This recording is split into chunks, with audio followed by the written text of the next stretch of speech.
Привет, меня зовут Жора, и это «Индекс запрещенных книг». Здесь мы будем рассказывать о книгах, побывавших в списке публикаций, которые Римско-католическая церковь запрещала читать. Тем, кто нарушал запрет, до 1966 года грозило отлучение. К моменту, когда от списка отказались, в нем уже было около 4000 публикаций, от «Трех мушкетеров» Александра Дюма до «Размышления о первой философии» Рене Декарта.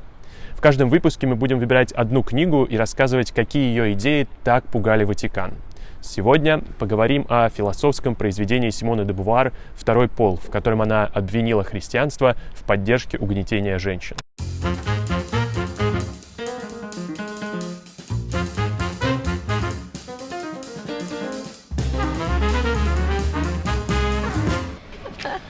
Отлично. Четко.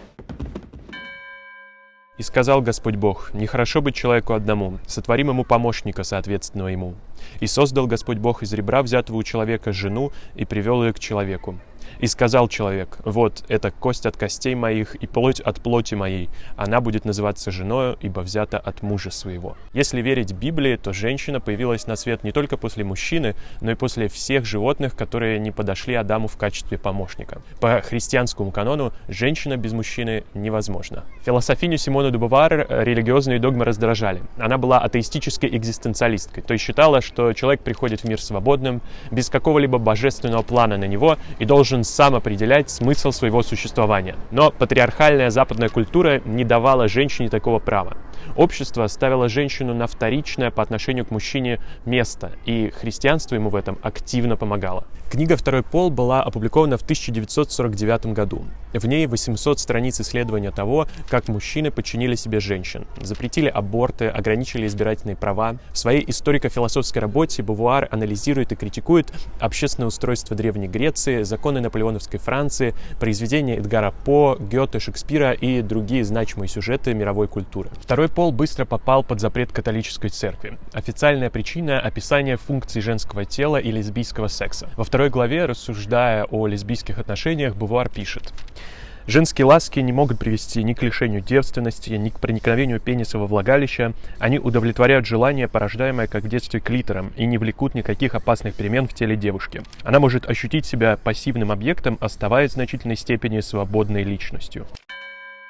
Но, кажется, не только эти безбожные фрагменты так напугали церковь. Мужчин в сутанах бросало в пот от того, что Бувуар критиковала самые основы христианства. Например, в образе Девы Марии, Матери Божьей и почитаемой католиками женщины, она видела воплощение мужской победы, причем в ее высшей форме. Для Бувуар Святая Мария – это женщина, которую реабилитировали через ее окончательное подчинение. Философиня утверждает, что обязательным условием прославления Матери Божьей является то, что она признает себя служанкой Господней. Впервые в истории человечества мать преклоняет колено перед сыном, пишет Бувуар. И в этой материнской позиции, в которой женщина больше всего пугает мужчин, Дева Мария и вместе с ней все женщины принимает свое подчинение. Но не только христианство виновато в победе патриархата. Культуры Древней Греции, Древнего Рима, Древней Индии тоже приложили к этому усилия, видя в женщине главным образом одну функцию – репродуктивную. Общество отказывает женщинам свободно распоряжаться своей судьбой, а для Бувуар выбор – это единственное, что придает жизни смысл. Когда в газете «Les Temps Modernes» в 1949 году опубликовали одну из глав «Второго пола», французский писатель, католик Франсуа Мариак призвал христианскую молодежь отреагировать на безнравственный текст. В литературном приложении газете «Фигаро» было опубликовано около 40 критических рецензий. Бувуар вспоминает, что наиболее активные представители первого пола писали, что она неудовлетворенная, фригидная нимфоманка, лесбиянка, 100 раз абортированная незамужняя матерь. Конец цитаты. Скандальная реакция на книгу хорошо сказалась на продажах. Во Франции за первые недели продали более 20 тысяч экземпляров, за следующие 40 лет более 1 миллиона. При этом религиозные фанатики, руководствуясь запретом католической церкви, требовали убрать книгу с прилавков. Они даже добились изъятия книги из магазинов на севере Франции. В антирелигиозном Советском Союзе второй пол не переводили. Это объяснимо, потому что Бувуар, хоть и симпатизировала марксизму, не стеснялась его свободно критиковать. Она была не согласна с тем, что последователи Маркса объясняли поведение женщины или даже женскую сексуальность исключительно ее экономическим положением. А что там дальше? Экономическим положением. Такая оптика, по мнению Бувуар, не помогает понять индивидуальные драмы в жизни конкретного человека. Для такой задачи Бувуар видела лишь одну подходящую систему мышления – экзистенциальную. Кроме того, феминистические идеи Бувуар могли быть опасными для Советского Союза, где равноправие мужчин и женщин поддерживалось лишь на бумаге. Первый перевод на русский вышел только в 1998 году.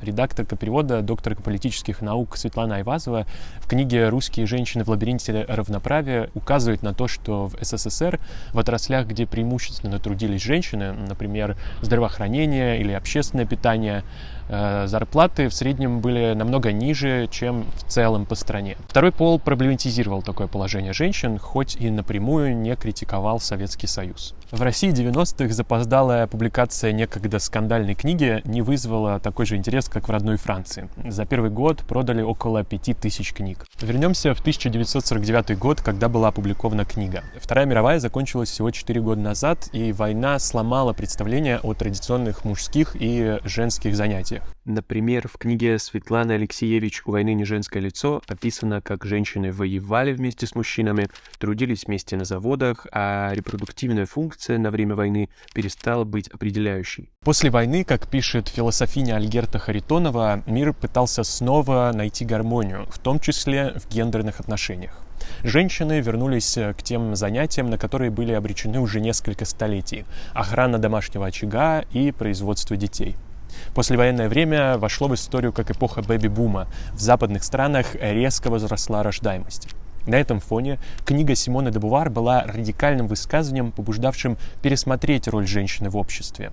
Второй пол часто связывают с началом второй волны феминизма, временем, когда от борьбы за политическое равноправие феминистки перешли к борьбе за равенство в реальной жизни. Менять нужно было уже не законы, а сознание людей. За 73 года феминистическое движение добилось некоторых глобальных изменений. От распространения противозачаточных средств и сексуального просвещения, которые дали женщинам больший контроль над собственным телом, до Конвенции ООН о ликвидации всех форм дискриминации в отношении женщин. Но борьба против угнетения продолжается. Спустя 73 года по-прежнему в бесчисленных статьях Симону де Бувуар представляют в первую очередь как женщину Жан-Поль Сартра, любовницу, соратницу, избранницу. До сих пор, чтобы привлечь внимание к женщине, рядом упоминают мужчину.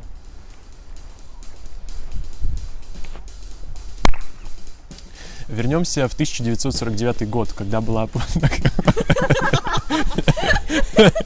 Слишком. Кот какой-то. Продолжаем? Не, мы с цветами, да. Так.